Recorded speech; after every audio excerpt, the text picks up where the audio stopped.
Hello students. हमें अपने daily life में कई बार ऐसे सेंटेंस बोलने पड़ते हैं जिनके लास्ट में ना था, ने थे और नी थी आदि का यूज़ किया जाता है। तो आज इस वीडियो में हम कुछ ऐसे ही सेंटेंसेस को इंग्लिश में ट्रांसलेट करना सीखेंगे जिसके लास्ट में ना था, ने थे या नी थी आता है। तो ऐसे कुछ सेंटेंस सबसे पहले हम देख लेते हैं कैसे सेंटेंस होते हैं वो। तो जैसे मुझे एक ईमेल भेजनी थी, अब लास्ट में देखिए नी थी आ रहा है। नेक्स्ट सेंटेंस देखिए, मेरे दोस्त को अपना आवेदन फार्म भरना था, अब लास्ट में देखिए ना था आ रहा है। नेक्स्ट है, मेरे पिताजी को बाज़ार से चाय पत्ती लानी थी, अब इसमें देखिए नी थी आ रहा है। ठीक है, तो कुछ ऐसे सेंटेंसेस को ही हम आज इस वीडियो में इंग्लिश में ट्रांसलेट करना सीखेंगे। तो काफ़ी इंपॉर्टेंट वीडियो होने वाला है। तो ऐसे सेंटेंसेस को जब भी हम इंग्लिश में ट्रांसलेट करते हैं तो हम कुछ इस तरह का स्ट्रक्चर यूज करते हैं। सबसे पहले सब्जेक्ट। सब्जेक्ट का मतलब है कि वो काम किसने करना था। ठीक है, कौन पर्सन है जिसने ये काम करना था, तो वो हम सब्जेक्ट के तौर पे यूज करते हैं। जैसे मुझे बाज़ार जाना था, जैसे हम लिखते हैं मुझे बाज़ार जाना था। ठीक है, तो सब्जेक्ट क्या हो जाएगा, मुझे। किसको बाज़ार जाना था, मुझे, तो ये हो जाएगा सब्जेक्ट। ठीक है, तो किसको वो काम करना था, वो सब्जेक्ट हो जाएगा। उसके बाद हमें वाज या वर में से एक वर्ड यूज करना है। ध्यान रखना है कि अगर ये सब्जेक्ट हमारा सिंगुलर हो, ठीक है, तो वॉज यूज़ करना है। अगर ये सब्जेक्ट हमारा प्लूरल हो तो हमें वर यूज़ करना है। उसके बाद हमें टू लगाना है और टू के बाद वर्ब की फ़र्स्ट फॉर्म लगानी है, मतलब क्या करना था वो वर्ब की फ़र्स्ट फॉर्म लगानी है। ठीक है, यहाँ पे जैसे जाना था तो जाना को क्या कहते हैं, गो, तो यहाँ पे टू गो। इस तरह हम ऐसे सेंटेंसेस को इंग्लिश में जो है ट्रांसलेट करेंगे। तो आगे कुछ एग्जाम्पल्स के द्वारा मैं ये चीज़ आपको क्लियरली बताऊँगा, आपकी अच्छी तरह से समझ में आने वाला है ये चीज़ें। तो देखिए सब, ये तो जैसे मैंने आपको बता ही दिया कि सिंगुलर सब्जेक्ट वाज लेगा और प्लूरल सब्जेक्ट जो है वो वर लेगा। चलिए अब कुछ सेंटेंस लेते हैं और उनको इंग्लिश में ट्रांसलेट करते हैं। मुझे एक ईमेल भेजनी थी। ठीक है, तो इसको हम कैसे लिखेंगे, मुझे अर्थात किसको ईमेल भेजनी थी, मुझे, तो इसको लिखेंगे आई। उसके बाद वॉज के बाद टू, टू के बाद वर्ब की फर्स्ट फॉर्म। वर्ब क्या है, भेजना। भेजना को क्या कहते हैं, सेंड, तो यहाँ पे हमने लिखा सेंड। ठीक है, अब आगे का सेंटेंस, क्या भेजना था, एन ईमेल। नेक्स्ट है, मेरे दोस्त को अपना आवेदन फार्म नहीं भरना था, अब लास्ट में ना था आ रहा है। ठीक है, तो किसको नहीं भरना था आवेदन फार्म, मेरे दोस्त को, तो कहाँ से शुरू करेंगे, माई फ्रेंड।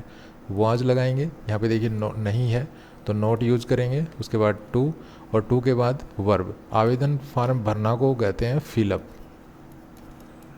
ठीक है, फिलअप, तो हम इसके बाद यूज़ करेंगे फिलअप। अब क्या नहीं भरना था, हिज एप्लीकेशन फॉर्म। नेक्स्ट है, क्या तुम्हारे पिताजी को बाज़ार से चाय पत्ती लानी थी, अब किसको लानी थी, तुम्हारे पिताजी को।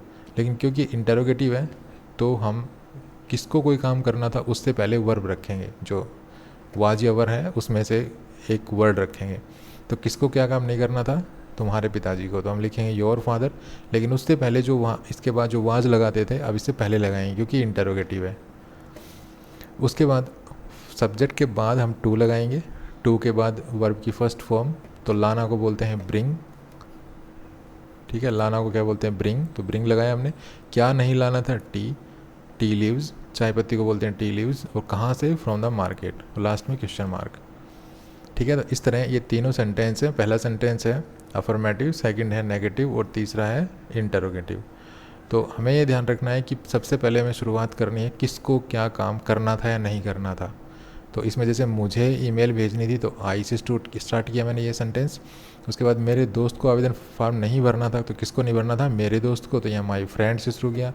अब क्या तुम्हारे पिताजी को बाज़ार से चाय पत्ती लानी थी, तो किसको लानी थी, तुम्हारे पिताजी को, तो यहाँ पे योर फादर। लेकिन यहाँ ध्यान रखना है कि क्या, अगर पर्सन पूछ रहा है कोई इस तरह का, तो हमें वाज या वर जो भी है वो हमें सब्जेक्ट से पहले लगाना है। ठीक है, बाकी जो रूल है वही वही सेम रहेगा।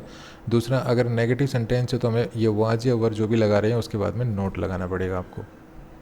तो इस तरह के सेंटेंसेस को इंग्लिश में जब ऐसे ट्रांसलेट करते हैं तो इस तरह के जो है सेंटेंस बनाते हैं। चलिए कुछ और एग्जांपल्स देखते हैं। जैसे मेरे पिताजी को डॉक्टर के पास जाना था, अब ये ना था आ रहा है, तो किसको जाना था, माई फादर। उसके बाद हमने वॉज लगाया, उसके बाद टू लगाया। अब जाना को बोलते हैं गो, तो टू के बाद लगाया गो। अब कहाँ जाना था, टू द डॉक्टर। नेक्स्ट है, मुझे मेरी पत्नी को दिल्ली ले जाना था, अब लास्ट में है ना था, ठीक है, तो किसको ले जाना था? मुझे।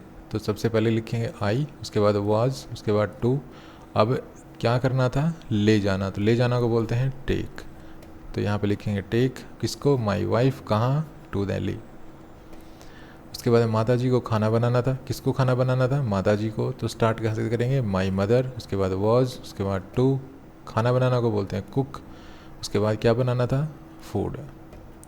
उन्हें अपना प्रोजेक्ट आज पूरा करना था। लास्ट में देखिए ना था, तो किसको पूरा करना था? उन्हें। तो लिखेंगे दे, क्योंकि ये प्लूरल है तो लिखेंगे फिर वर, उसके बाद टू। टू के बाद पूरा करना को कहते हैं कंप्लीट। क्या पूरा करना था? There project. नेक्स्ट है पिताजी को ऑफिस जाना था। लास्ट में है ना था, तो हम वाज या वर और उसके बाद टू लगाएंगे। तो किसको ऑफिस जाना था? पिताजी को। तो माई फादर, उसके बाद वॉज, उसके बाद टू। जाना को बोलते हैं गो। कहाँ जाना था? To office. मैंने लास्ट वीडियो में भी बताया था, जब भी हम एक स्थान से दूसरे स्थान पर जाते हैं तो ये हमारी डेस्टिनेशन होती है। ठीक है, ये हमारी डेस्टिनेशन होती है और डेस्टिनेशन से पहले हम टू प्रीपोजिशन लगाते हैं। जैसे यहाँ पे ऑफिस जाना था, तो पिताजी का डेस्टिनेशन क्या हुआ? ऑफिस। तो ऑफिस से पहले हम यहाँ पे टू का प्रयोग करेंगे। उसके बाद सीता को घर की सफाई करनी थी। अब नी थी आ रहा है, तो हम अपना वही स्ट्रक्चर यूज़ करेंगे, वाज या वर और उसके बाद टू इन्फिनेटिव।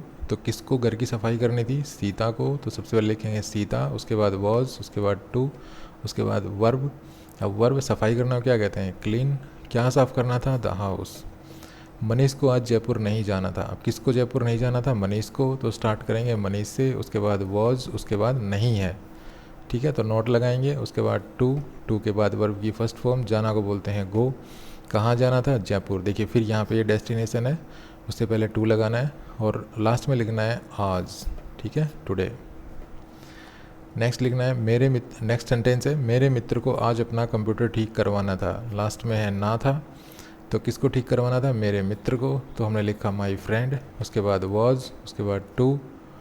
टू के बाद में ठीक करवाना को कहते हैं रिपेयर। उसके बाद क्या ठीक करवाना था? His computer. कब? वैन। ये वैन का आंसर है टुडे। तो लास्ट में लिख दिया हमने टुडे। उसके बाद हमें आज शादी में शामिल होना था। तो किसको शामिल होना था? हमें। तो सबसे पहले लिखा हमने वी, उसके बाद वर। देखिए ये प्लूरल है तो हमने वर लिखा, उसके बाद टू लिखा। टू के बाद में शामिल होना को कहते हैं अटेंड। किस में शामिल होना था? The marriage. उसके बाद टुडे।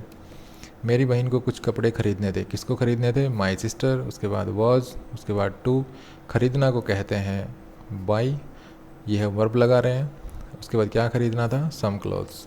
उसके बाद मेरी माँ को खाना बनाना था। लास्ट में है ना था, किसको बनाना था? My mother. उसके बाद वॉज, उसके बाद टू। टू के बाद में खाना पकाना को कहते हैं कुक और क्या पकाना था? फूड।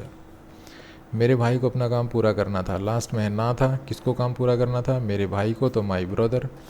उसके बाद वॉज के बाद टू। टू के बाद पूरा करना को कहते हैं कंप्लीट। उसके बाद है हीज़ वर्क। आपको एक पत्र लिखना था। किसको लिखना था? आपको। तो लिखेंगे यू। उसके बाद वर, उसके बाद टू। टू के बाद वर्ब की फर्स्ट फॉर्म लिखना को कहते हैं राइट। क्या लिखना था? A letter.